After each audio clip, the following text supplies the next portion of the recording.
In the dimly lit halls of ancient libraries, there was a time when the very notion of a Bible was as fluid and uncertain as the shifting sands of the desert. Imagine a world where the books we now consider sacred and immutable were not yet set in stone, where the boundaries between what was holy and what was merely human were blurred, and where the order of these texts could vary from one community to another. This is the world of the early Hebrew Bible and the Christian Old Testament, a period marked by uncertainty, debate, and a gradual process of canonization that shaped the religious texts we know today. The journey to the Bible, as we recognize it, began long before the first scrolls were penned.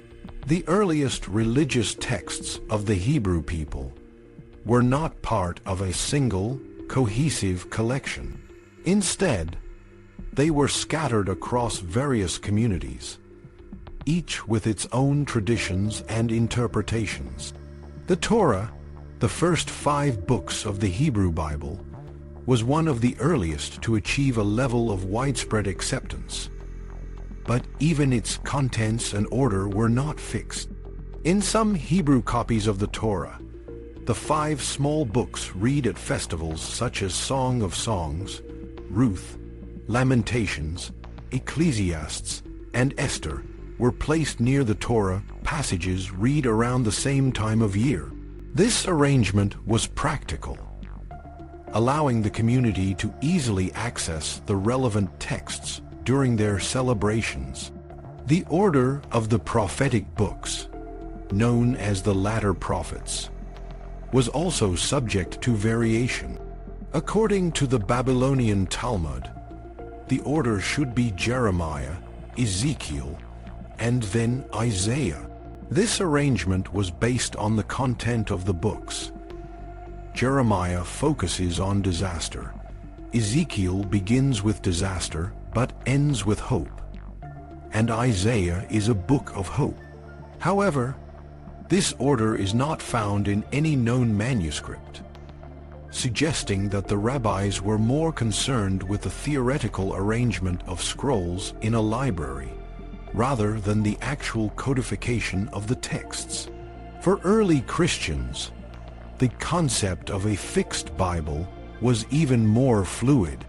The books of the Pentateuch, which form the core of the Torah, were sometimes rearranged, with Leviticus and Numbers swapped in some Christian lists.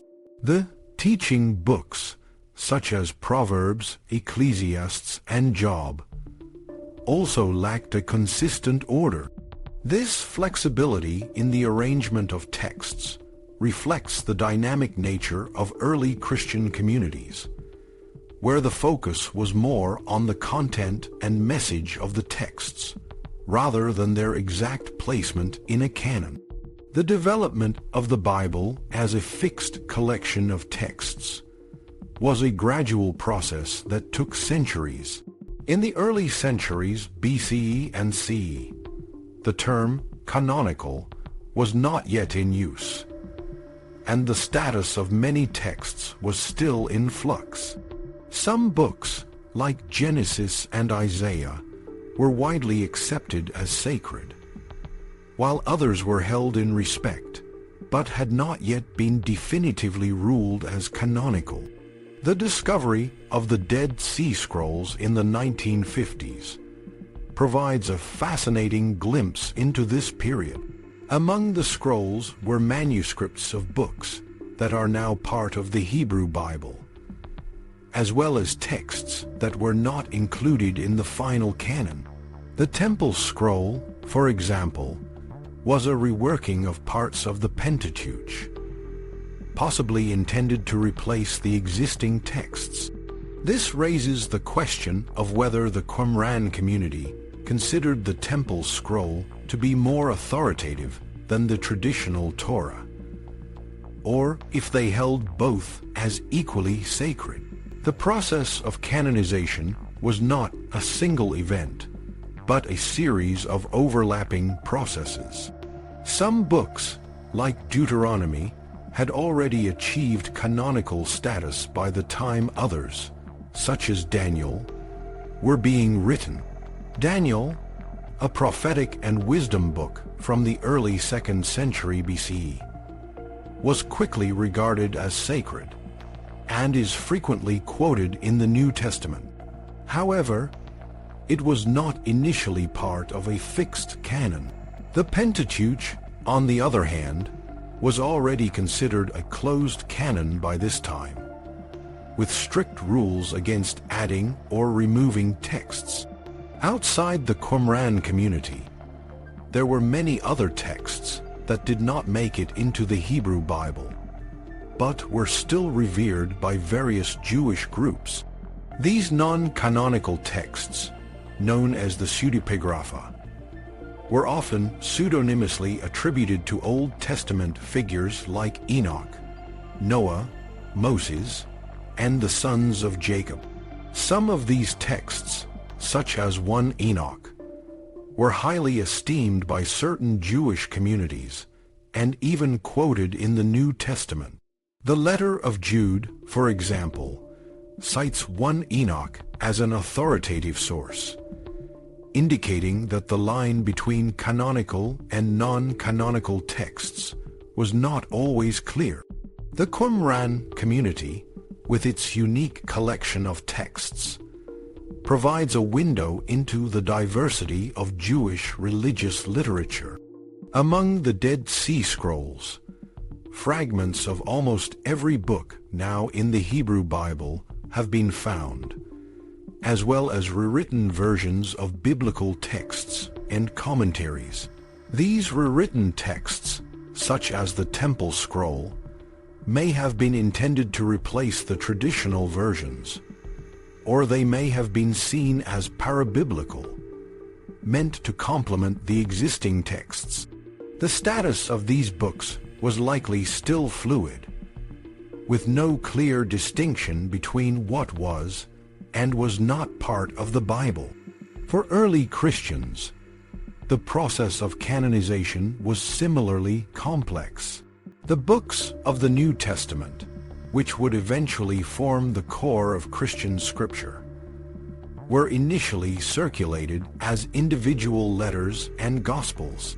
The 4 Gospels, Matthew, Mark, Luke, and John, were not always seen as a fixed set, and there were other Gospels and letters that were widely read but did not make it into the final canon.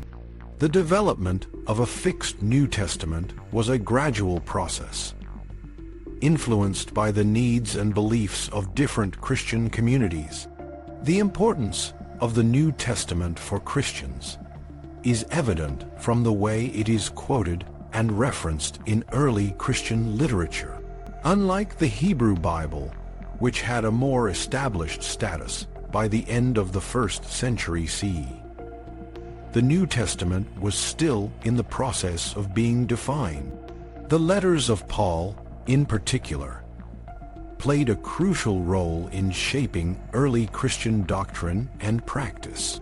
Books like Romans and Galatians were widely read and discussed, while others, like James, were less prominent. The process of canonization, both in Judaism and Christianity, was not just about deciding which texts to include, but also about how to interpret and apply those texts.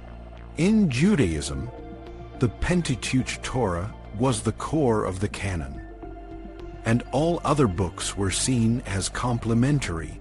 The Hebrew Bible, with its clear boundaries, provided a definitive answer to the question of what was in and what was out. For Christians, the canon of the Old Testament was more flexible, and the New Testament was the more clearly defined collection. In the end, the Bible as we know it today is the result of a long and complex process of selection, interpretation, and transmission.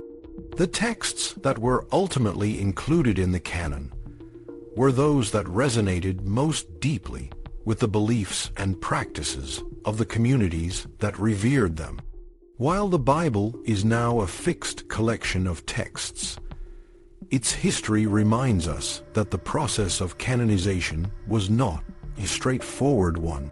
It was a dynamic and evolving process that reflected the diverse and sometimes conflicting perspectives of early religious communities.